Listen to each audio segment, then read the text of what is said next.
اس کے اٹھتے قدموں کو دیکھتی وہ دیوار میں مزید سمٹتی خونخوار لہجے میں بولی تو اس کی سرمئی آنکھیں مسکرا دی. گزشتہ دنوں میں جس طریقے سے پیش آتی نہیں ہے اچھا تو وہ بھی نہیں تھا. سادے سے لہجے میں طنز کرتا وہ اس کے بالکل نزدیک پہنچتا, دونوں ہاتھ اس کے ارد گرد دیوار پہ جماتا. اسے اپنے ہزار میں محسوس کر گیا. ہٹو پیچھے. اس کے سینے پہ ہاتھ جماتی وہ اسے پرے دھکیلنے لگی. جب اس نے اس کی کمر کے گرد بازو حائل کرتے ہوئے ایک جھٹکے سے اپنی طرف کھینچا تو نورے کا دل ذرا اٹھا. اسے اس پر اندازہ ہوا کہ وہ اپنی نفرت یا ناپسندیدگی کا اظہار علاقتی ایک مرد جو اس پہ شرعی اور قانونی حق رکھتا ہو اسے روک نہیں سکتی تھی, بلکہ شاید اس کی نفرت اس کے ارادوں کو مسلم کر سکتی تھی. اتنی تیاری کے بعد میرے رقیب سے ملنے جائیں گی تو مجھے واقعی آپ کے کہے تانوں کو پورا تو کرنا پڑے گا نا. اس کے ہونٹوں پہ سجی نیچرل لپسٹک کو انگوٹھے سے چمٹا وہ عجیب سے لہجے میں گویا ہوا تو پل بھر کے لیے وہ چپ سی ہو گئی. لیکن اس کے اسی انگوٹھے کی کو گردن کی جانب سفر کرتا محسوس کرتی وہ دوبارہ سے چٹپٹائی. غلطی ہو گئی مجھ سے, تمہیں تمہاری مردانگی کا تانا دے دیا. واپس لیتی ہوں اپنے الفاظ. نہیں ہو تم ایک مرد, ٹھیک ہے. اس کے گستاخانہ تیوروں سے گھبراتی وہ اپنے چہرے کو بمشکل اس کے ہاتھ سے دور کر پائی. خوف زدہ لہجے میں بولتی اسے اس دفعہ بے حد بلنڈر کر گئی. اس کی اس قدر فضول ہوئی پہ اس نے ہاتھ کی گرفت اس کے پہلو پہ بھی اختیار سختی تو چیخ اٹھی. کیا کریں؟ اس کی سرمئی آنکھوں سے نکلتے شولوں اور ہاتھوں کی غیر معمولی گریف نے اس کے دل کو خوفزدہ سا کر دیا تھا. اپنے الفاظ کے چناؤ میں احتیاط برتا کریں ورنہ میں بھول جاؤں گا کہ آپ میری اولین چاہت ہے. سر لہجے میں اسے بہت کچھ باور کرواتا وہ چکا اور اس کی سیاہ شرٹ کی اوپری کھلے بٹن سے جھانکتے لاکٹ پہ چکا اور شدت سے اس پہ لب جماتا اس کے پیروں کو لرزانے پر مجبور کر گیا. جبکہ اس کے الفاظ یہ اس نے اپنے کہے الفاظ پہ غور کیا تو اس کا چہرہ سبکی کے احساس سے سرخ پڑا. اس نے خفت زدہ انداز میں اس کے مضبوط سراپے کو دیکھا جو پل میں اس پہ جماتا. اس کی نفرت کے باوجود اسے اپنی صحت انگیزی میں جکڑنے کی صلاحیت رکھتا تھا. ایسے میں اپنے متعلق ایسی فضول گوئی سن کے اس قدر تعامل کا مظاہرہ کرنا نورے کو ایک پل کے لیے مشکور سا کر گیا. لیکن اگلے ہی لمحے اس نے سر جھٹکتے ہوئے خود کو اس احساس سے چھڑانا چاہا. کپڑے چینج کریں, اپنے حویلی جانے ہیں. بیڈ پہ ڈھیلے سے انداز میں گرتا وہ ٹھہرے ہوئے لہجے میں بولا تو وہ چونکی. کون سی حویلی؟ اس کی آواز غیر معمولی حد تک سنجیدگی سمیٹ لائی تھی. بڑی حویلی. آپ کا بھائی آپ کی نند کا رشتہ مانگنے والا ہے. اس کی سرسری انداز میں دی گئی اطلاع پہ وہ جی جان سے چھٹک گئی. تمہارے ایک طرف تم دونوں ایک دوسرے کے جانی دشمن بنے پھر جاؤ تو دوسری طرف جانے تم لوگ اپنے ایک دوسرے کو اپنی بہنیں دے رہے ہو. دنیا والوں کو بیوقوف بنا رہے ہو یا خود بیوقوف ہو تم دونوں. وہ طنزیہ انداز میں بولتی. اس کے ہونٹوں پہ مدھم سی مسکان بکھیر گئی. اس نے دونوں ہتھیلیاں پیچھے کی جانب بیڈ پہ جماتے ہوئے اس کی جانب رخ موڑا اور سکون سے اسے دیکھا. اس بات کا جواب حویلی پہنچ کے دوں گا. اس کے اس جواب پہ وہ سلگ اٹھی. تبھی نیچے گرا اپنا کوٹ اٹھا کے پیر پٹکتی وہاں سے صوفے کی جانب بڑھی. اسے اس جواب سمیت تم حویلی جا سکتے ہو. مجھ سے یہ توقع ہرگز مت رکھنا. وہ صاف انکار کرتی اپنے بال جوڑے میں لپیٹنے لگی. ناراضگی میرے ساتھ جچتی ہے لیکن یہ حویلی والوں سے ناراضگی کچھ جچ نہیں رہی. وہ اس کے چہرے کے سخت تاثرات کو جانچتا ہوا بولا تو اس کے چہرے پہ شاکی پن لے رہا. حویلی والوں کو میری ضرورت ہوتی تو یہ سب نہ ہوا ہوتا. ایک حویلی والوں نے بوجھ کی طرح سر سے اتار پھینکا تو دوسری حویلی والوں نے خبر تک نہ دی کہ جیسے بیاہ کے لیے جا رہے ہیں وہ کس کو کونے میں پڑی ہے. اسے احساس تک نہ ہوا کہ وہ اپنے دکھ میں مبتلا اپنی دشمن اول سے ہی اپنی کیفیات اپنے شکوے بیان کر رہی تھی. میں پرائیویسی چاہتا تھا اس لیے تمہیں حویلی لے جانے کی بجائے یہاں لے آیا. اس کے چیخے کا ادھورا سا جواب دیتا وہ اس کا فشار خون بلند کر گیا. تم تو ہو ہی میری جان کے دشمن. تمہیں پرائیویسی نہیں چاہیے تھی بلکہ تمہیں اپنے نام نہاد انا جیسے میں جسے میں نے ریجیکٹ کر کے کچلنے کی کوشش کی تھی اس کا بدلہ تو لینا تھا. اس لیے تم نے یہ سب پلان کیا تھا. وہ جو یہ سوچ رہی تھی کہ اس کو شہر دینے کی تیاری کرتے ہوئے اس نے یوں لفاظی جنگ نہیں کرے گی۔ اس کے الفاظ پہ وہ ضبط نہ کر سکی اور فوراً ترکتے ہوئے بولی، آپ کی کامن سینس بہت لاجواب ہے۔ میں آپ کا اکیڈمک ریکارڈ چیک کرنا چاہتا ہوں کہ واقعی آپ اتنی ذہین ہیں یا ذہانت مجھ سے منسوب ہونے کے بعد ملی ہے آپ کو۔ خوبصورت لب و لہجے میں کی گئی ستائش پھر وہ واقعی سمجھ نہ سکی کہ وہ سیریس ہے یا تنزیہ کارروائی کی گئی ہے۔ مجھے تم سے کوئی پینل نہیں چاہیے اور پلیز میرا دماغ نہیں کھاؤ۔ وہ اکتائے ہوئے لہجے میں بولتی رخ موڑ گئی کیونکہ وہ یہ بحث لمبی نہیں کرنا چاہتی تھی۔ اوکے آپ اٹھیں، شاباش، تیار ہوں۔ اب کہ اس نے نرم لہجے میں اسے پچکارا تو وہ بچکی، میں کوئی 2 سال کی بچی نہیں ہوں، یہ ہوں آواز، بلکہ میں وہ اس کے انداز پہ جیسے جھلس سی گئی تھی۔ تبھی وہ ہلکی سی بلند آواز میں بول رہی تھی جب اس نے برجستگی سے اس کی بات قطع کی، بلکہ آپ شادی شدہ بچوں کی مما بننے والی اسٹیج پہ ہیں، لیکن تب تک اب تھوڑا کمپرومائز کر لیں۔ اس کے لیے قدرت الٹ، اس کے لیے اس قدر الٹ اور غیر متوقع الفاظ میں نورے نے کرنٹ کھا کے اسے دیکھا اور پھر اس سے بس دھیان کر بنا جواب دیے اپنے موبائل کی جانب متوجہ ہو گئی۔ ایک شخص کی وجہ سے وہ بہت سارے رشتوں سے قطع تعلق کی عقل بندی کا تقاضا نہیں ہے نورے۔ اس کے انداز کو نوٹ کرتا وہ سنجیدگی سے گویا ہوا، لیکن وہ بنا جواب دیے موبائل میں گھسی رہی تو وہ بہت ضبط سے اس کو دیکھ کے رہ گیا۔ وہ اسے نہیں بتا سکتا تھا کہ اسے رخصت کروا کے حویلی نہ لے جانے کی وجہ ان کے پیچھے لگی تعقب کار تھی، جن کی وجہ سے اسے حویلی لے جانے کی بجائے یوں الگ رکھا گیا تھا، کیونکہ ان سب کا مین ٹارگیٹ تو تابندہ بیگم کے بچے اور اب ان کے ساتھ حماس کا جنون بھی تھا۔ اس لیے وہ نورے کو ان سے بچانا چاہتے تھے، مگر اس سب میں وہ خاندان کو بکھرنے سے بچا نہیں پا رہے تھے۔ اوکے رائٹ، چند پل اس کی جانب سے کسی رد عمل کا منتظر وہ اس کی بے نیازی کو دیکھتا ہوا وہ نیچے گرا، اپنا بیلٹ پینٹ میں پھنسانے لگا اور پھر یوں ہی شرٹ کے ارد کھلے بٹن کے ساتھ اسے کوٹ اٹھا کے بازو پہ رکھا اور وارڈروب کی جانب بڑھا۔ کدوکیوں سے اس کی حرکات کو ملاحظہ کرتی نورے اسے وارڈروب کی جانب بڑھتے دیکھ کے سر جھٹکی رہ گئی۔ چند لمحوں بعد وہ وارڈروب بند کرتا ہوا مڑا تو اس کے ہاتھ میں سیاہ مردانہ شال تھی، جسے ہاتھ میں لیے وہ اس کی جانب بڑھا اور شال کھول کے اس کے کندھوں پہ پھیلا دی۔ آپ مجھے ہر حلیے ہر ڈریس میں قبول ہے، لیکن صرف میری حد تک، سنجیدگی سے کہتے ہوئے اس نے اس کے بازو کو پکڑا تو اس کے دادے جاگتے چلے، ہمارا تو میرے ساتھ یوں زبردستی نہیں کر سکتے۔ وہ بلند آواز میں بولتی اپنا ہاتھ اس کی مضبوط گرفت سے آزاد کروانے لگی، مگر وہ اثر لیے بنا دروازے کی جانب بڑھا۔ معذرت کے ساتھ، لیکن میں ہر طرح کی زبردستی کر سکتا ہوں۔ آپ یہ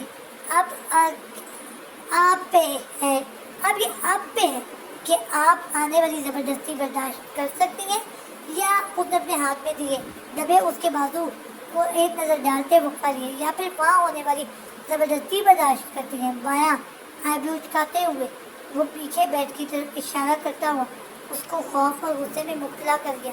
اس کا رنگ اس کے پرعزم تیور دیکھ کے فوراً سفید پڑا تھا۔ تم بہت برے انسان ہو۔